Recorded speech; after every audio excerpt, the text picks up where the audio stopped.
വെഞ്ഞാറമൂട് കൂട്ടക്കൊലപാതകത്തിനിടയ്ക്ക് അഫാൻ മദ്യപിച്ചതായും സംശയം. 4 പേരെ ആക്രമിച്ച ശേഷം ബാറിൽ 10 മിനിറ്റ് ചെലവഴിച്ചു എന്നാണ് നിഗമനം. അഫാന്റെ മൊഴി ഇന്നെടുക്കാൻ പോലീസിന്റെ ശ്രമം. അമൽ തേനമ്പറമ്പിൽ കൂടുതൽ വിവരങ്ങളുമായി ചേരുന്നുണ്ട്.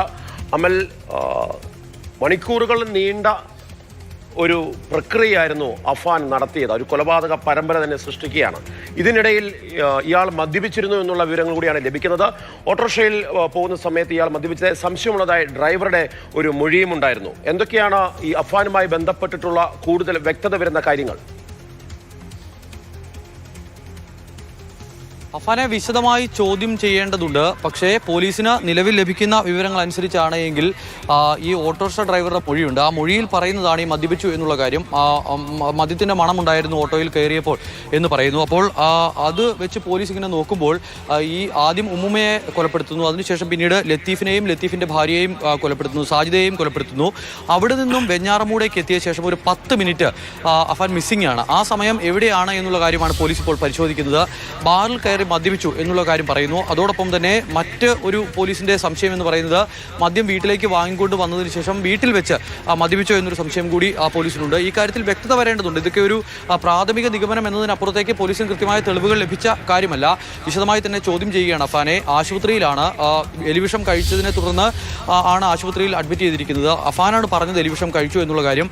അപ്പോൾ സ്വാഭാവികമായും ഒരു രോഗിക്ക് കൊടുക്കേണ്ട പരിഗണന കൂടി കൊടുക്കേണ്ടതുണ്ട് ഒരു പ്രതി എന്നതിനപ്പുറം. മാത്രമല്ല ഈ ആരോഗ്യസ്ഥിതി മെച്ചപ്പെട്ടു എന്നൊരു റിപ്പോർട്ട് മെഡിക്കൽ ബോർഡിന്റെ ഭാഗത്തു നിന്നും കിട്ടിയാൽ മാത്രമേ കസ്റ്റഡിയിലെടുത്ത് വിശദമായ ചോദ്യം ചെയ്യൽ അടക്കമുള്ള നടപടികളിലേക്ക് കടക്കാൻ കഴിയൂ. നമ്മളിപ്പോൾ ഉള്ളത് ഈ കൊലപാതകം നടന്നിട്ടുള്ള അഫാന്റെ അമ്മയെ തലക്കടിച്ച, അതോടൊപ്പം തന്നെ പെൺസുഹൃത്തിനെയും സഹോദരനെയും കൊലപ്പെടുത്തിയ ആ വീടിന്റെ എവിടെയാണ്. ഇന്നലെ ഇവിടെ ഉണ്ടായിരുന്ന ഒരു അന്തരീക്ഷമല്ല. ഇന്നിപ്പോൾ ഇവിടെ ആളുകൾ ആരുമില്ല. ഇങ്ങനെ നിശബ്ദമായി കിടക്കുന്ന ഒരു അന്തരീക്ഷമാണ്.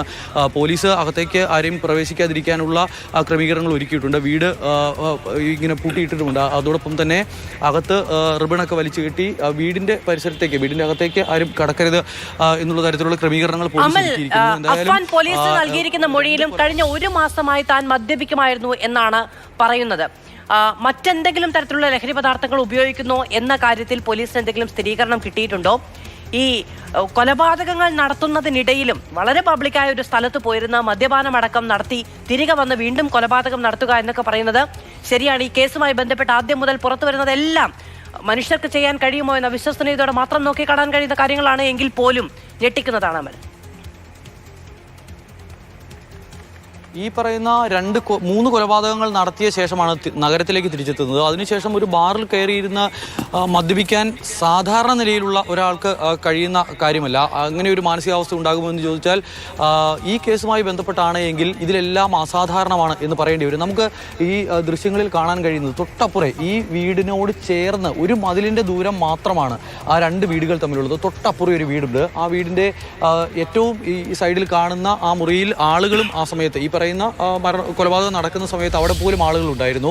ഒരു ശബ്ദം പോലും ഉണ്ടാവാതെ ഈ വീട്ടിൽ 2 കൊലപാതകം നടന്നു എന്നുള്ളതാണ്. മാത്രമല്ല അമ്മയെ തലക്കടിച്ച് വീഴ്ത്തി പോലീസ് എത്തും വരെ അവർ മരണത്തോട് മല്ലടിച്ച് കിടന്ന ഒരു സ്ഥലം. അങ്ങനെയുള്ള ഒരു വീടാണ്. തൊട്ടപ്പുറയും ഇപ്പുറയും ചേർന്ന് വീടുകളാണ്. ഒരു ചെറിയ മതിലിൻ്റെ വ്യത്യാസം മാത്രം. അതിനപ്പുറത്തേക്ക് ഒരു 1 മീറ്റർ ദൂരം എന്നൊക്കെ വേണമെങ്കിൽ പറയാം 2 വീടുകൾ തമ്മിലുള്ള വ്യത്യാസം. ഒന്നും അറിയാതെ ഇവിടെ നടന്നു. അതുമാത്രമല്ല ഈ പറയുന്ന ഉമ്മുമ്മയെ കൊലപ്പെടുത്തിയ ശേഷം പിന്നീട് ഒരു മുൻ സൈനികനാണ് ഈ പറയുന്ന ലത്തീഫ് എന്ന് പറയുന്നയാൾ ലത്തീഫിൻ്റെ വീട്ടിലേക്ക് എത്തി ലത്തീഫിനെ കൊലപ്പെടുത്തുന്നു. അതിനുശേഷം അവിടേക്ക് വരുന്ന ലത്തീഫിൻ്റെ ഭാര്യ സാജിദയെ കൊലപ്പെടുത്തുന്നു. ആ സമയത്തൊന്നും തൊട്ടടുത്ത വീട്ടിലെ ഒരാൾ കേൾക്കുക പോലും, ആ ശബ്ദം കേൾക്കുക പോലും ചെയ്തില്ല. അങ്ങനത്തെ പ്രശ്നങ്ങളെല്ലാം ഉണ്ട്. മാത്രമല്ല ഈ കൊലപാതകം നടത്തിയ ശേഷം 30 കിലോമീറ്റർ സഞ്ചരിച്ചാണ് ഇത്തരം ഒരു കൊലപാതകം നടത്തുന്നത്. അതിപ്പോൾ മദ്യപിച്ചിട്ടൊക്കെ ആണ് എങ്കിൽ കൂടി അത്രയും ഒരു ക്രൂരകൃത്യം ചെയ്യാൻ, ഇത്രയും ദൂരം സഞ്ചരിച്ച് ഒരു ആസൂത്രണത്തോടു കൂടി ചെയ്യാനൊക്കെ കഴിയുമോ എന്നൊരു സംശയമുണ്ട്. അതായത് ഈ അഫാൻ്റെ മനോനില പരിശോധിക്കണമെന്ന് പോലീസും ഈ അതോടൊപ്പം തന്നെ ആശുപത്രി അധികൃതരൊക്കെ പറയുന്നതിൻ്റെ പ്രധാനപ്പെട്ട കാരണം കൂടി അതാണ്.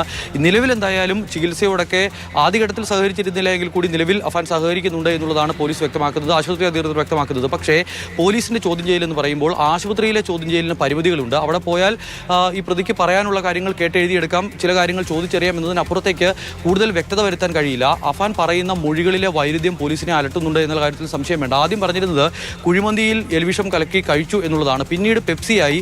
അങ്ങനെ പല കാര്യങ്ങളും മാറ്റി മാറ്റി പറയുന്നു. അതോടൊപ്പം തന്നെ പോലീസിന് മുന്നിൽ 3 ചോദ്യങ്ങൾ ഇപ്പോഴും നിലനിൽക്കുകയാണ്. ഒന്ന്, ഈ പോലീസ് നിലവിൽ പറയുന്ന പോലീസിന്റെ ഒരു പ്രാഥമിക നിയമനം അനുസരിച്ചുള്ള കാര്യം, അത് കടുത്ത നിരാശയിലായിരുന്നു അഫാൻ എന്ന് പറയുന്ന ചെറുപ്പക്കാരൻ. വലിയ സാമ്പത്തിക പ്രതിസന്ധി ഉണ്ടായിരുന്നു. എല്ലാവരും ഒരുമിച്ച് ആത്മഹത്യ ചെയ്യാൻ തീരുമാനിക്കുന്നു.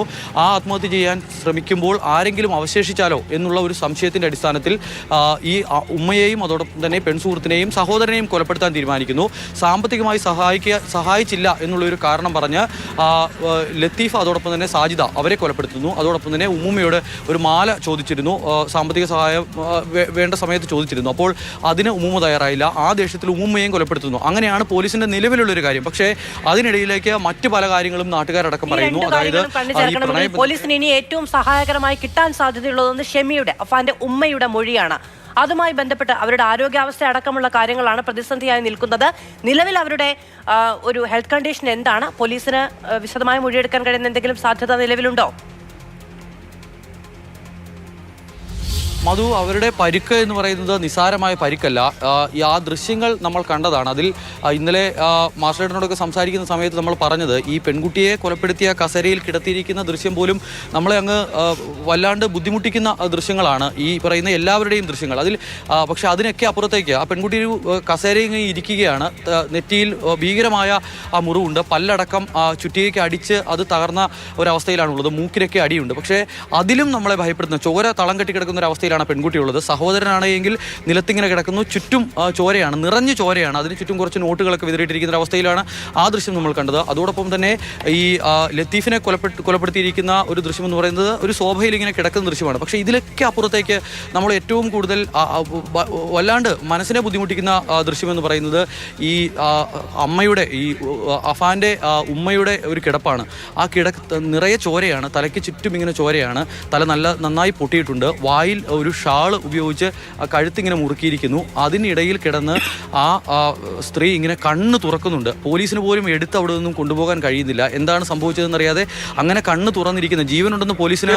അതായത് ഉമ്മയെ ആദ്യമേ ഷോളും മുറുക്കി ശ്വാസം മുട്ടിക്കാൻ ശ്രമിക്കുന്നുണ്ടോ, അതിനുശേഷം അവിടെ നിന്ന് ഇറങ്ങിപ്പോകുന്നു. അതിനുശേഷം ഏറ്റവും ഒടുവിലായിരിക്കണം വീണ്ടും ഉമ്മയെ ചുറ്റിക്കൊണ്ട് തലയ്ക്കടിക്കുന്നത് എന്നുള്ള വിവരമാണ് നമുക്ക് കിട്ടുന്നത്.